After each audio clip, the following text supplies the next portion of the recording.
every forest keeps a secret, some hidden in shadows, and some waiting to be found by the brave. That forest was beautiful, but its beauty had become a cage.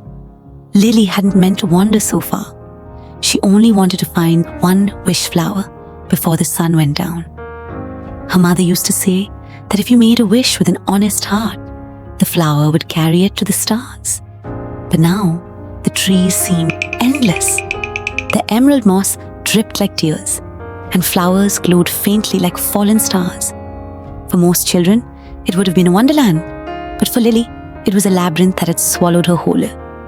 She didn't remember when she'd stopped calling for help. Her voice had vanished into the silence. The sun was bleeding through the canopy in dying streaks of orange and violet, and soon the forest would belong entirely to the night. Then, a crack. A twig snap. Lily froze, her breath trembling. From behind a toadstool, two small eyes blinked, not unkind, but tired, as if they'd seen too many lost souls before. A figure no taller than her knee stepped into the fading light. He had a pointed red cap, a beard like tangled frost, and a grin that tried to look mischievous, but couldn't quite hide its weariness. "Lost, little one?" he chirped, his voice like the rustle of dry leaves. Lily swallowed hard and nodded. The gnome tilted his head, studying her with quiet sympathy. "Ah, the forest twists itself when you're afraid," he said softly. "I'm Pip. I can show you the way home." Relief almost knocked the breath from Lily's chest. "You can?" she whispered, her eyes wide with hope. "Of course," said Pip, his grin returning just a little. "But there's always an exchange." He lifted a tiny finger, serious now. "Not gold, just a good deed. You help me, I help you. Fair?" Lily hesitated. She could almost hear her mother's voice echoing from the world above. "Don't make promises with strange folk in the woods." But the dark was deepening, and loneliness was worse than any warning. Her heart pounded once, twice, then she looked at his small, wrinkled hand, waiting, patient, kind, and she took it. Pip smiled softly, a spark flickering behind his weary eyes. "Deal," she said at last, and the forest sighed, as if it had been holding its breath all along. Above them, fireflies drifted down like tiny lanterns, circling their joined hands. Somewhere far away, a single wish flower bloomed, its glow answering hers. Pip didn't lead her down a path. He led her through the spaces between the trees, places that seemed too narrow to exist.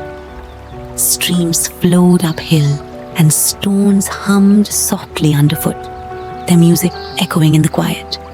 At last, they reached a thundering waterfall that poured into a pool of liquid light. "The way is through," Pip said simply. Before Lily could speak, he stepped straight into the falling water and vanished. Her courage faltered for just a moment, but she remembered his eyes. Tired, yes, but honest. So she took a deep breath, closed her eyes, and stepped forward. She didn't even get wet. The raw melted into silence, and when she opened her eyes, she gasped. They stood in a vast underground cavern, glowing with crystals that shimmered in every color of dawn.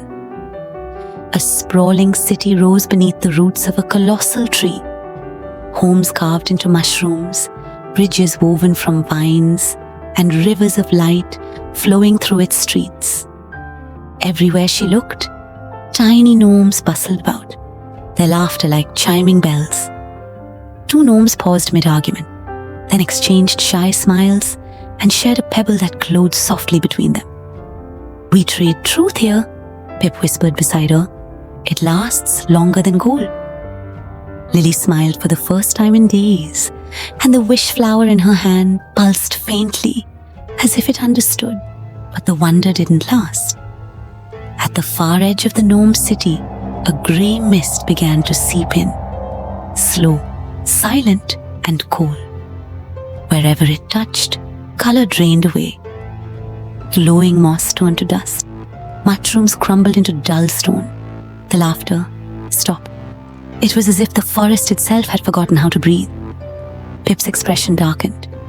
"That," he whispered, "is the gloom. It feeds on fear and on the lies we tell ourselves." He looked around, his voice trembling. "Every time we say we're fine when we're not, it grows stronger." His tiny hand shook as he spoke of how it began. After an earthquake sealed their deepest tunnels, their light dimmed, their laughter became forced, and the gloom was born from their silence. "We try to hide our fear," Pip said softly, "but lies only feed it." Lily looked at the spreading mist and felt its chill crawl through her chest. It whispered as it moved, curling through the air like smoke. "You'll never find your way home.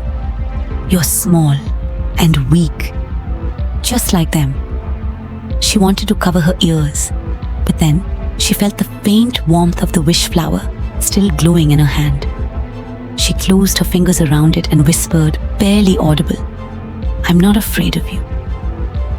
For just a heartbeat, the grey mist hesitated, as if the darkness itself had heard her. The gloom swelled, reaching higher, hungrier, its tendrils clawing toward the great crystal at the heart of the village. Gnomes screamed and fled as the light flickered, dimmed, and died. Every frightened cry made the shadow grow thicker, feeding on their panic. Lily wanted to run too. Her legs trembled, her heart thundered, but something deep inside her refused to move.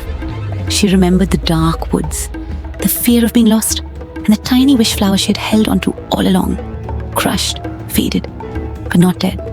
The gloom loomed over her now, whispering lies through the air like poison. "You're still lost. You're still small. You can't stop me." Lily's hand tightened around the wilted flower, and she lifted it high, its faint light trembling in the darkness. Her voice was barely more than a whisper, but it carried. "You can't have this. It's mine, and it's real." For a heartbeat, the gloom hesitated, confused, shrinking from her steady gaze. Then the wish flower began to glow, its light spreading across her hands, bright as the rising sun beneath the earth.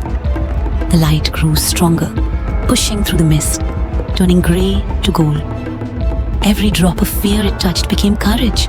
Every lie became truth. The gloom screamed, a sound like wind tearing through stone, and dissolved into smoke that vanished in the glow. Then, silence. A soft, clean silence filled with the sound of breathing, of laughter returning, of hearts remembering hope. Pip fell to his knees, his eyes wide and wet with light. "She's done it," he whispered. "She's found the true treasure."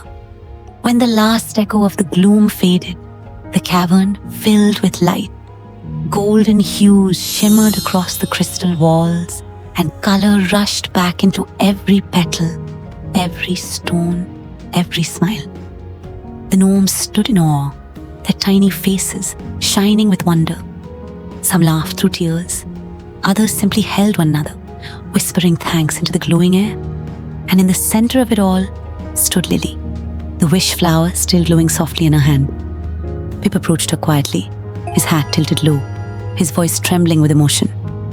"You've given us something no treasure could buy," he said. "You reminded us that courage isn't the absence of fear. It's the honesty to face it." Lily smiled, a little shyly. "You helped me too," she said. "You believed in me when I didn't." Pip's eyes softened. "Then perhaps we've both found our treasure." True to his word, Pip led her back to the waterfall, where a soft dawn light shimmered beyond the veil of water. She stepped through, and the forest was no longer a cage. It was alive, breathing, full of color and sound. Birds sang, dew sparkled. The trees bowed gently as she passed. Pip bowed deeply. "The forest will always show you the way now," he said. "You've earned its truth." Lily looked down at the wish flower glowing faintly in her palm. She smiled softly. "Maybe courage isn't something you find," she whispered. "Maybe it's something you keep, even when you're lost." As she walked along the sun-dappled path home, the forest light followed her, gentle, golden, and true. Somewhere deep below in the gnome village, 1,000 1,000 tiny wish flowers bloomed all at once, their glow whispering her name. If this story touched your heart, until next time, keep your wish flower close and your heart brave. Follow to Stories Catcher, where every act of kindness, every truth spoken with courage becomes its own kind of magic.